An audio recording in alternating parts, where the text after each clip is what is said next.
കഴിഞ്ഞ തവണത്തേക്കാൾ ഉയർന്ന ഭൂരിപക്ഷത്തിൽ ഇത്തവണ ബേപ്പൂരിൽ വിജയിക്കുമെന്ന് LDF സ്ഥാനാർത്ഥി PA മുഹമ്മദ് റിയാസ്. MLA എന്ന നിലയിൽ മികച്ച രീതിയിൽ മണ്ഡലത്തിൽ പ്രവർത്തിക്കാൻ സാധിച്ചു. ജനങ്ങളുടെ പിന്തുണ ഉണ്ടാകുമെന്നും PA മുഹമ്മദ് റിയാസ് 24 പറഞ്ഞു. ബേപ്പൂർ എന്ന ഒരു വലിയ ഉത്തരവാദിത്തം ഇത്തവണയും ഏൽപ്പിച്ചിരിക്കുകയാണ്. എന്ത് തോന്നുന്നു? ഉത്തരവാദിത്വം ഭംഗിയായി നിർവഹിക്കുക. സ്ഥാനാർത്ഥി എന്നുള്ള നിലയിൽ ജനങ്ങളെ ആകെ കണ്ട് വോട്ടഭ്യർത്ഥിക്കുക. കഴിഞ്ഞ 5 കൊല്ലം MLA ആയി അവിടെ പ്രവർത്തിച്ചു. ജനങ്ങൾക്കൊപ്പമാണ് ഉണ്ടായത്.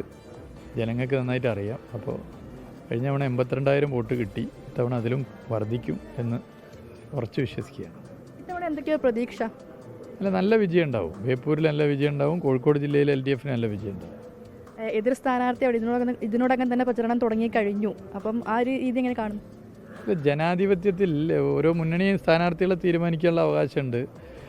സ്ഥാനാർത്ഥികൾ അല്ലെങ്കിൽ ഓരോ വ്യക്തികൾക്ക് വർക്ക് ചെയ്യാനുള്ള അവകാശമുണ്ട്. അതിനിപ്പോൾ നമ്മളിപ്പോൾ വേറെ ഒന്നും പറയില്ല. നമ്മളെ വർക്ക് ചെയ്തിട്ട് പോവുക, നമ്മളെ ഏൽപ്പിച്ച പ്രവർത്തനമായിട്ട് പോവുക. ഇത്തവണയും ബേപ്പൂർ കൈവിട്ട് നൽകില്ല എന്നുള്ള വിശ്വാസത്തിൽ തന്നെയാണ് PA മുഹമ്മദ് റിയാസ്. ക്യാമറാമാൻ മുനീഫിനൊപ്പം വർഷ ഗിരീഷ്, 24 കോഴിക്കോട്.